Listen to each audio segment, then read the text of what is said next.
સામાન્ય માણસ છો મને ખ્યાલ છે. ચલો. બરાબર છે, વાંધો નથી ને? ના ના કઈ વાંધો નહીં. કન્ટિન્યુ કરો, બોલો આગળ. તમે રજૂઆત જેવું કરો છો. વીસી વેલાળા ગામની અંદર જે વીસી નું આઈડી છે, આઈડી વાળો માણસ મોરબીમાં રહે છે વર્ષોથી.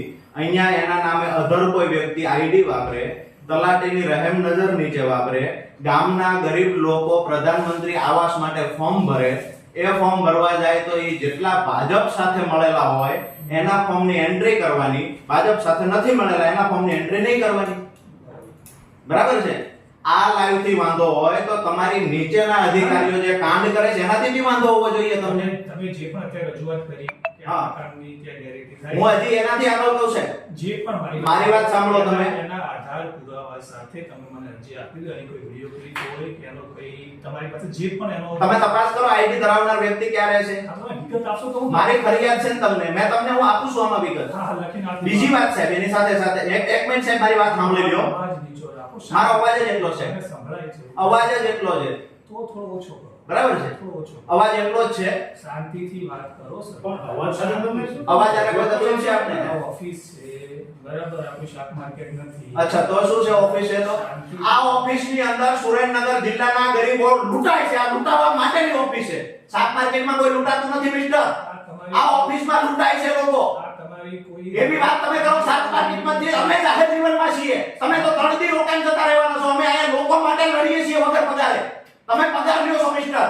એટલે શાક માર્કેટ વાળી વાત ફરીવાર નહીં કરતા મારી સામે. વિડિયો રેકોર્ડિંગ કર, આપણે એમને લાઈવ કર. અરે આને કેવા છોકરો કરશે તમારું લાઈવ? લાઈવ કરે છે વિડિયો ઉતાર. એવી વાત કરો છો શાક માર્કેટ નથી એટલે? ઓકે, હવે તમે જે બોલો છો. સૌથી વધારે લોકોને લૂંટવાનું સુરેન્દ્રનગરમાં કામ કર્યું હોય ને તો આ ઓફિસની અંદરમાં કામ કરતા વીસી હોય, ટીડીઓ હોય, લોકોની ફરિયાદ સાંભળતા નથી સાહેબ. એટલા માટે અહીંયા આવવું પડે. તમે રજૂઆત આપો પછી થાય ને. તમને હું એક પછી એક રજૂઆત કરતા જાવ તમે. તમે મને લેખિતમાં નથી, હું લેખિત આપી દઈશ. તમે મૌખિક હું બોલું છું તમે લખતા જાવ. મૌખિક કઈ ના સરકારમાં મૌખિક કોઈ વસ્તુ નહીં. મને લખીને આપો કે મૌખિક રજૂઆત સાંભળવામાં નહીં આવે. લખીને આપો. મારે લખવાનું કઈ નથી. મને લખીને આપો મૌખિક રજૂઆત નહીં સાંભળો. ડેપ્યુટી ડીડીઓ શાહ સાહેબ એવું કહે છે કે મૌખિક રજૂઆત સરકારી ઓફિસમાં સાંભળવામાં નહીં આવે. વાત સાચી? લેખિતમાં તમે આપો. તમે એવું કહો છો કે મૌખિક સાંભળવામાં નહીં આવે. મૌખિક સાંભળીશું. ચલો બોલો. ચલો તો શું કામ ના પાડો છો? લખો, હું બોલતો યાદ રહી જશે તમને. લખીને આપો તો હું જોઈ લઈશ. મૌખિક હું મૌખિક સાંભળીશ. મૌખિક હું બોલું છું. પેલા તમે તમારું વર્તન યોગ્ય સાહેબ, અરે વર્તન તમે અમને શીખવશો વર્તન. એક મિનિટ, એ વર્તન શીખવવા આવ્યા છે આપણે. શું સરકાર પર કોઈ પણ કાર્યવાહી કરવી હોય તો મૌખિક ના બદલે લેખિત સારું રહે.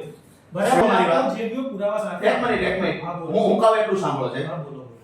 અહીંયાથી તમે જે વાતો કરો છો ને, હું તમે બે હામ આક્ષેપનો કોઈ મતલબ હું નથી. આક્ષેપ કરતો જ નથી. ડેપ્યુટી ડીડીઓ તરીકે તમે અહીંયા બેઠા છો. હા. હું તમને મૌખિક રજૂઆત કરવા, ફરિયાદ કરવા આવ્યો છું. બોલો. તો આ ફરિયાદ તમે લેશો કે નહીં? કઈ રીતે લઉં? મૌખિક કઈ રીતે લેવાની મને કહો. મારી કોઈ સિસ્ટમ બતાવો મૌખિક ફરિયાદ લેવાની. સાહેબ, સિસ્ટમ શીખી લેજો. કોઈ માણસ મૌખિક રજૂઆત કરે, અધિકારીએ નોટ કરવાનું હોય. હા, બોલો. ચલો. બરાબર છે? કઈ રીતે ડેપ્યુટી ડીડીઓ બન્યા છો? તમે સિસ્ટમને શીખવાડો છો. હા, વેરી ગુડ. મૌખિક રજૂઆત કોઈ માણસ, એક મિનિટ, મૌખિક રજૂઆત કોઈ માણસ કરે તો અધિકારીએ એને નોટ કરવાનું હોય છે. હા, બોલો. તમે નોટ કરાવો કોઈ પાસે? મૌખિક રજૂઆત કરે. હું કરું છું સાહેબ મૌખિક રજૂઆત. તમે નોટ કરાવો કોઈ પાસે? થાય છે ઓડી વિઝ્યુઅલ થાય છે. ભાઈ, એક માણસને બોલાવી નથી, નોટ કરાવો છે. લખવાની જરૂર નથી. બધું સાહેબ, મેં રજૂઆત કરી છે, રેકોર્ડમાં મારે બી જોઈએ છે. મેં આટલી રજૂઆત કરી. તમારું કોઈ રેકોર્ડ થાય છે? એ તો નીકળી જશે. એ મારું રેકોર્ડ છે. મારું રેકોર્ડ છે. રજૂઆત એ અધિકારીની ચેમ્બરમાં ચાલશે ખરું છે. રજૂઆત કોઈ કરો તમે. બીજી બધી વાત. સાહેબ, મારી જે રજૂઆત છે સાહેબ તમે બધું આવી જશે, બધું આવી અરે જશે. ભાઈ ઈગોથી કોણ વાત કરે છે? સાહેબ, અરે તમે ચોખ્ખું ના તમે ચોખ્ખું ના મારી બેઠી. વાત સાંભળો. ઈગોથી વાત હું સાહેબ, સાહેબ, મારી અરે તમે ચોખ્ખું ના બેઠી કે મારી ઓફિસમાં મારી મૌખિક રજૂઆત છે સાહેબ. તમે હું કરી હજી કહું છું કોઈ હા. પણ વ્યક્તિની પરમિશન વગર વિડિયો રેકોર્ડિંગ કરવું યોગ્ય નથી. સાહેબ, તમારી ઈચ્છા હોય તમે કરો. મારે કોઈ વાંધો નથી. આ વાત કરી. હું પણ કરું છું. દીપકભાઈ, એક સાંભળો, હું પણ કરું છું. હા, આ વિડિયો રેકોર્ડિંગ આધારે જે લાગશે કે એક સેકન્ડ, એક સેકન્ડ, એક સેકન્ડ. તમે ખરો તમારી પર એક્શન લેવાશે. એક સેકન્ડ. ઓકે? જે થશે તમે સાહેબ, કરો. સાહેબ, વિડિયો ચાલુ છે ને કહું છું કે એક્શન ની ખીલી માર દેજો. શેની ખીલી? એક્શન લેવાશે એમ કીધું ને. મારી આ વાત- વિડિયો લાઈવ મારી વાત- ટોટલી ઓફિસમાં લાઈવ થશે. જેને જ્યાંથી ખીલી મારવી હોય ત્યાં મારી દે. અરે, અને કાયદો તમે અમને શીખવાડશો. અમે પણ એલએલબી કરીને આવ્યા છીએ. સીધા મંજીરા વગાડતા નથી આવ્યા. ભજન મંડળી અપાવતા નથી. બરાબર છે? આપણે તમે શાકમાર્કેટ વિશેની વાત કરો. તમે એવું કીધું કે તમે શાકમાર્કેટ જાહેર જીવન સાથે જોડાયેલા લોકો ને તમે આવી વાત કેવી રીતે કરવી આપણે તમે શીખી જજો. જજો. તમે શીખી જજો વાત કેવી રીતે કરવી. મૂળ વાત સાહેબ એ છે, હા, હા, બોલો. મારી મૌખિક રજૂઆત છે. હા, બોલો.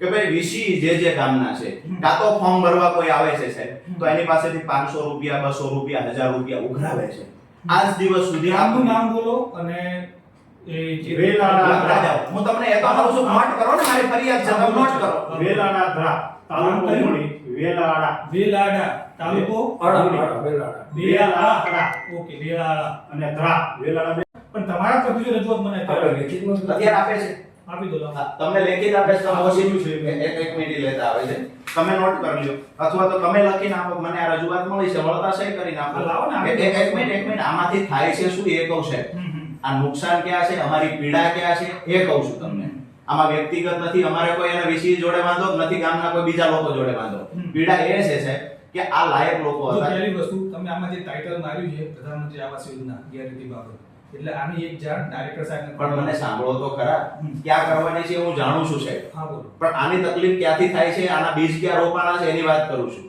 બરાબર છે કાંડ ગમે તે થયો છે આજે વેલાળા ગામની અંદર જે આ વીસી ફોર્મ 1 ભરે છે ત્યાં એન્ટ્રી કોણ કરે છે ડેટા એન્ટ્રી વીસી કરે છે રજૂઆત પંચાયતમાં તલાટીને ગામના લોકો કરે કે ભાઈ અમને પ્રધાનમંત્રી આવાસ યોજના મુજબ અમારું ઘર બનવું જોઈએ અમને મકાન મળવું જોઈએ જ્યારે રજૂઆત એ લોકોએ કરી તો માનો 100 લોકોએ કરી એમાંથી માત્ર 17 લોકોના ફોર્મ મંજૂર થયા 17 લોકો કોણ હતા સાહેબ જે 17 લોકો સરપંચના પરિવાર સાથે સરપંચ સાથે મળેલા અથવા તો જેને તલાટી સાથે સારા સંબંધો છે યા તો બારના પાછળથી કોઈએ કઈ વહીવટ કર્યો છે બરાબર છે 17 લોકોના ફોર્મ મંજૂર છે આ 4 લોકો એવા છે જેના નામે જમીન નથી આ 4 લોકોને પાકી દીવાલ નથી તેમ છતાં ટોટલ ક્રાઇટેરિયાની અંદર આ લોકો આવે છે તેમ છતાં આ 2024-25 વાળી યોજનામાં આ લોકોના નામ નીકળી ગયા નામ નીકળ એક મિનિટ છે તારીખ કરી કન્ટિન્યુ કરો મેડમ આ ચાર વ્યક્તિ પાસે ખરેખર લાભને પાત્ર છે છતાં અપાતો નથી દરેક પાત્રતા ધરાવે સિમ્પલ છે. વન લાઈનમાં બરાબર દરેક પાત્રતા ધરાવે ઓકે, જો હવે આની માટે છે ને તમે આમને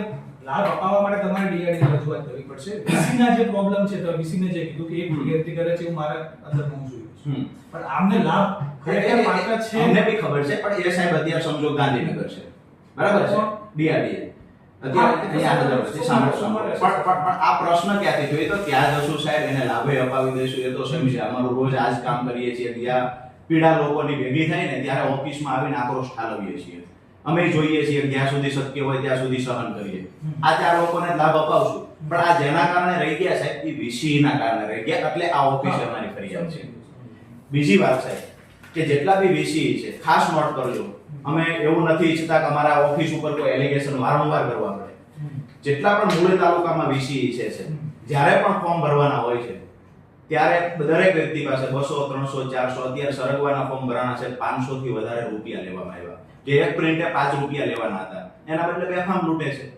એ એક સેકન્ડ રજૂઆત કરી છે બાબત અત્યારે હું તમને કરું છું તમારે ટીડીઓ ટીડીઓ ને ટીડીઓ તો સાહેબ હાજર જ નથી હોતા. ટીડીઓ બદલી છે પાછા 5 દિવસ પહેલા આવ્યા સમજો ના આની પહેલા ટીડીઓ હતા એનો અસર થઈ ગઈ છે.